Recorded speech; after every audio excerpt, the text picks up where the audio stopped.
What's going on, Bears fans? Welcome to another episode of Chicago Bears Central, your number one spot for everything Chicago Bears related. On today's episode, we're going to talk about the injury update to Justin Fields and what this could mean for the rest of the Chicago Bears season. We're going to talk about Cole Kmet and the increase in his play over the last couple of weeks. And then lastly, a rumor that Saquon Barkley could potentially be coming to the Chicago Bears. We'll get into all that and more right after this. You are now tuned in to Chicago Bears Central, your number one place for all Chicago Bears news and content. All right, Bears fans, welcome to the daily episode. I'm the host here, Haize, holding it down for C-Dub and Bobby on the Daily Show. So we did get an update about Justin Fields' injury. And while it was initially reported as a dislocated shoulder, Matt Eberflus has come out and adamantly stated it is not a dislocated shoulder. It is a shoulder injury. And right now he's listed as day-to-day.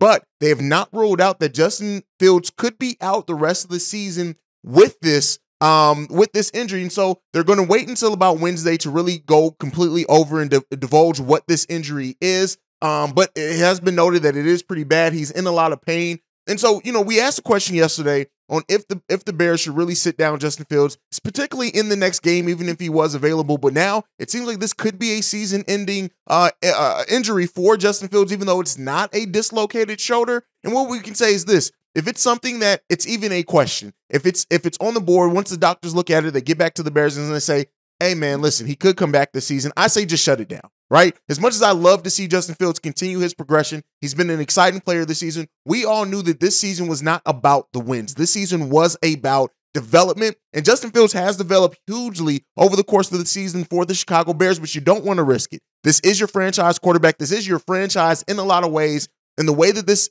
organization is going to go is going to be dependent upon Justin Fields and particularly his health. Yes, he's a running quarterback.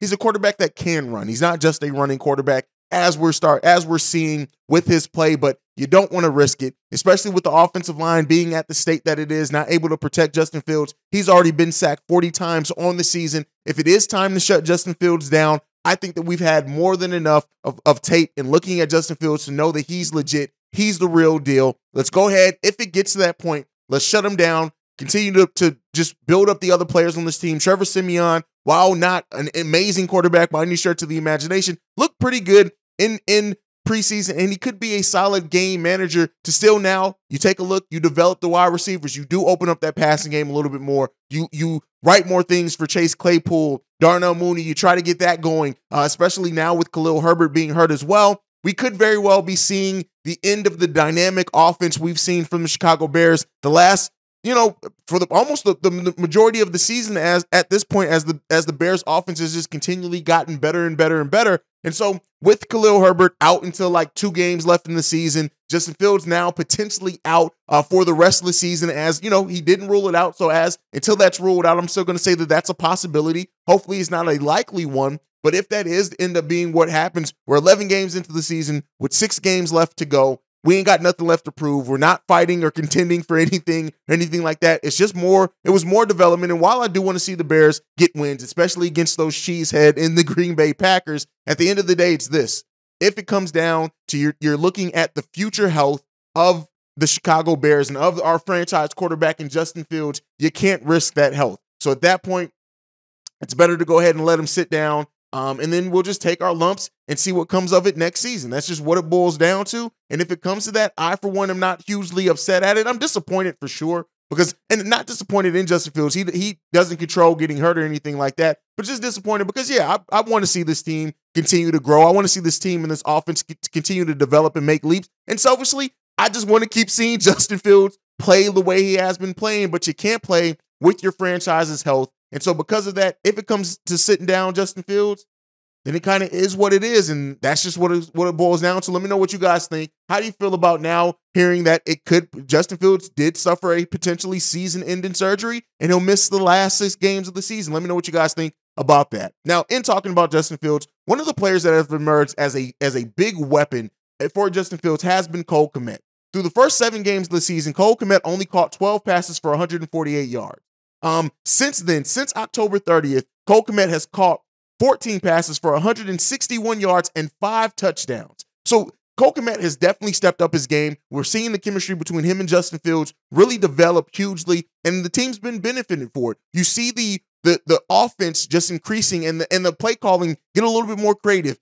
with Cole Kmet and his rise. Yes, he's good in the blocking game, run blocking and pass blocking. He's turned into a weapon for Justin Fields in the passing game. Cole Kmet is definitely a player coming into the season. We wanted to know what we had. We wanted to know if he was going to be one of these players that we can bet on and depend on to be part of this future for the Chicago Bears. Even last season, he was one of the highest as far as yards per reception, but now we're starting to see that come along for the Chicago Bears, and Cole Kmet is a proven weapon and commodity on this team and weapon for Justin Fields, and it's good to see him have this increase as well, for him to remind people and be used properly also in the red zone to get some touchdowns. So all this has been great. Cole Kmet is definitely a plus in the Chicago Bears offense, and he's going to continue to be for years and years and years to come. And I, for one, am happy to see Cole Kmet just continue his rise in the NFL and for the Chicago Bears team. And as we go forward to the next season, and I do think that as well as Chase Claypool not being used and utilized very well himself in the passing game, I do think that having him out there as a vertical threat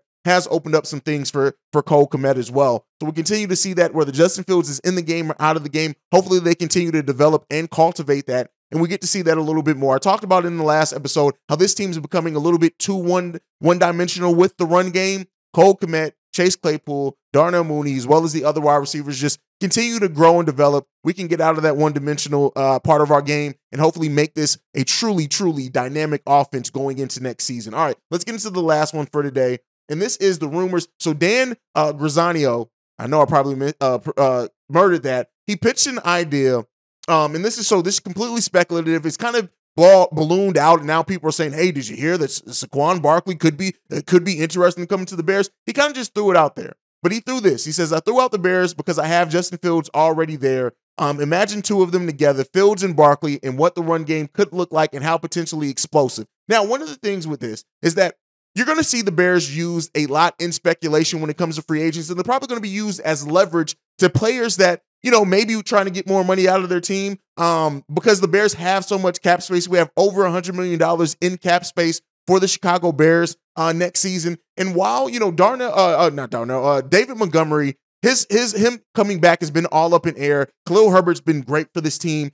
Adding Barkley to this running game and replacing David Montgomery with him and still having Khalil Herbert back there could be one of the most dangerous rushing attacks in NFL history, right? Let me be clear. It could be that, but I don't know if the Bears focus that much money on that. Well, they need to improve their wide receivers. They need to improve their offensive line. And while they are part of this upcoming offseason is to get Justin Fields more weapons, I don't know the price tag that Saquon Barkley may command. Now, David Montgomery's set to hit free agency. And while Khalil Herbert's still great, let's be clear.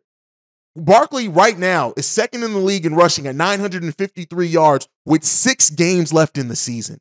Adding that dynamic to what he can do to this Bears offense, that you talk about, we already have the number 1 rushing offense in the league.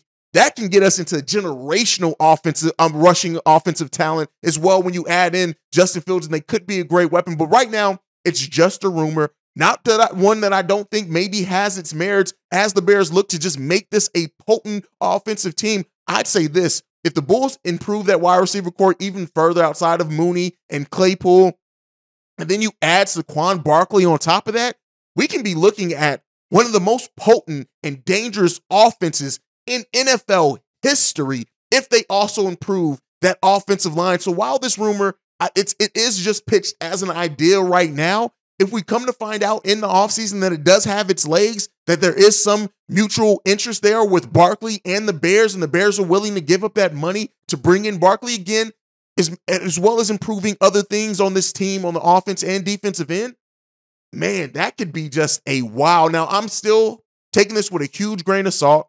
Like I said, I do think this is more just a speculative piece. And even if Barkley is looking at the Bears, I do think that is more of a leverage play than a true play right now. But hey, if that happens, if we're looking at 2023 with a quarterback in Justin Fields, a running back in Barkley and Khalil Herbert, a better offensive line, man, the Bears can do a lot worse than that. Now, we have some big things that we need to address on that defensive line as well. The front 7 overall, I think, needs some huge improvements going into next season on the defensive end of the ball. But we'll see what this team ends up doing, man. That I'm not gonna lie. Like, as much as I try to be realistic and keep the mind frame of, hey, this is speculative, I am getting super excited at the thought and idea of Barkley coming to the Bears. All right, before we go, I want to talk about some of the players that the Bears could potentially target. The first mock draft came out, and they had the Bears selecting Jalen Carter, a defensive tackle from Georgia, in the first round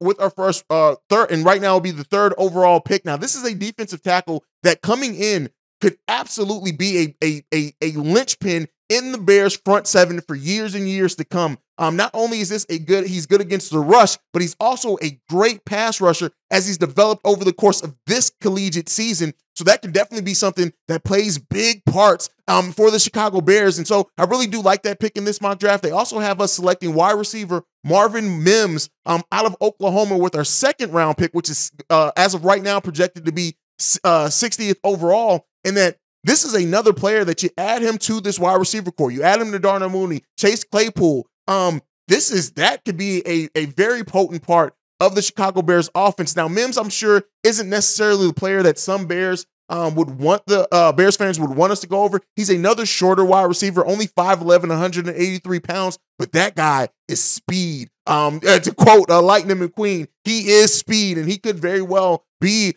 a huge weapon, especially in that slot, something that we kind of wanted Velus Jones to be. He could absolutely be that in many ways. Now, with our third round pick, which is 66 overall, they have us selecting Dalton Kincaid, who is a tight end out of Utah. Now, I don't know if I believe that one, especially with the rise of Cole Kmet, which we talked about a little bit earlier. But again, adding more weapons, can never have too many weapons.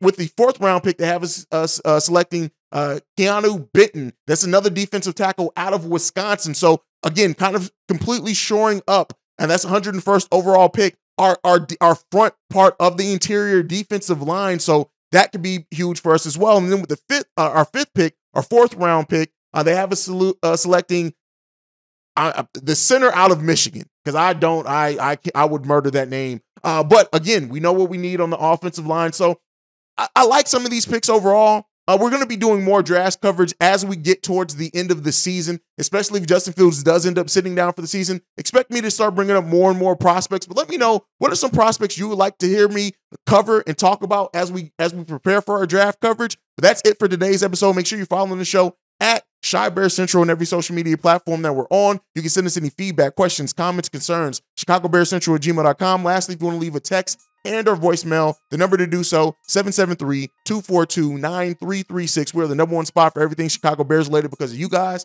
Like I like to end every episode on, bear down. Love you guys. Peace, y'all. This has been a presentation of the Break Media.